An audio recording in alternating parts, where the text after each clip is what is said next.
Blackmagic Killer. Okay, first of all, that title is false. It's clickbait. That's bait. The Blackmagic Studio Micro, and then there's the Studio Micro Studio, Micro Mini Studio. Okay. They're super small cinema cameras that you can mount and use as cinema cameras or extra angles or a combination of factors. But they're basically really tiny cameras about the size of a couple decks of cards. You pop a battery in, you pop a SD card in to start recording, and you're good to go. My solution, it's not even my solution, it's just a solution, let's just list this. A solution is a $50 camera. Now, it's not a Blackmagic micro camera, but it is useful, and you may have a purpose, and hey, it's 50 bucks, so 50 bucks is 50 bucks. So let's start with some of the caveats. So this is a $50 camera only if you buy it direct from a site from China at a site called AliExpress. I like to buy things from here, but it's not for the faint of heart. I liken it to a pirate, and sometimes you can get the best deals. Arr! And sometimes you get whatever this is. But anyway, you can get a camera of this type on Amazon as well for about $100 if you choose. It's still not a bad deal for an HD, HDMI enabled, tiny camera. Some of them even do 4K as well. Those are more expensive, but you get options with it. It's small, uses CS lenses, and it fits in the palm of your hand. And no, that's not what she said. Some people like to use these cameras for security cameras, close-ups of circuits, a variety of different purposes. These often have Sony sensors, or they say they do, and some offer interesting bells and whistles like recording. Some have screens, some have NP battery mounts, so hey, Sony batteries work, yay, and more. They don't offer all the options that you get with a video camera, so they don't have stabilization, kind of that mobile element to it, but they do work as an additional angle if you need to utilize it. So for example, if you need just a simple wide angle camera or a close-up or an action cam and you're worried about breaking a camera, you could use one of these. All you need is an HDMI cable and a 12-volt power plug. You can change the CS mount to a normal lens mount, say a Canon or Sony mount, and then you've got a better lens mount and image zoom.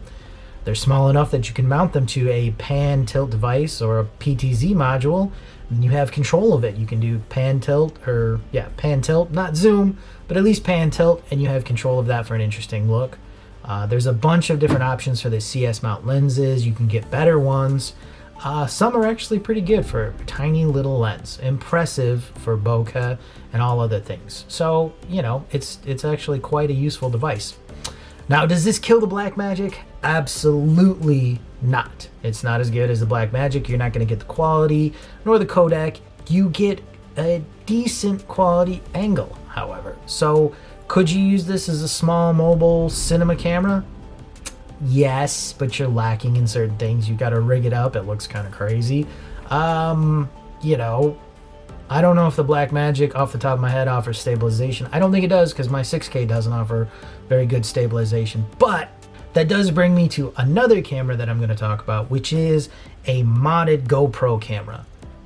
Now this is an interesting idea because GoPro has stabilization and a nifty kind of small little package codec. So if you were to modify it so you can put different lenses on it, hey, you can get a really good looking video. And if you check out the samples that I've linked below and included on this video, because they look pretty decent.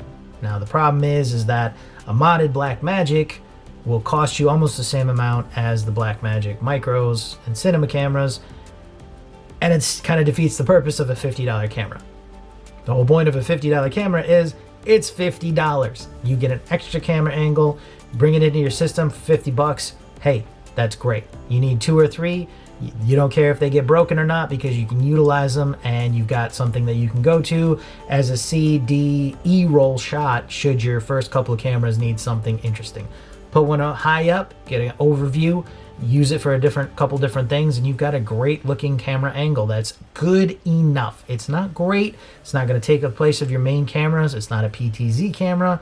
It's not anything, but it's decent, and that's the point. The point is you can spend 50 bucks and get a good quality camera angle.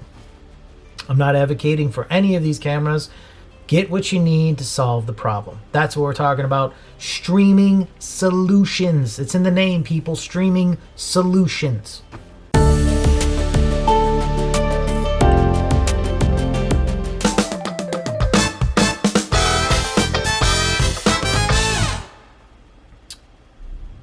Where am I going with this? You're lacking in stabilization in general you're lacking in generalization. You're lacking in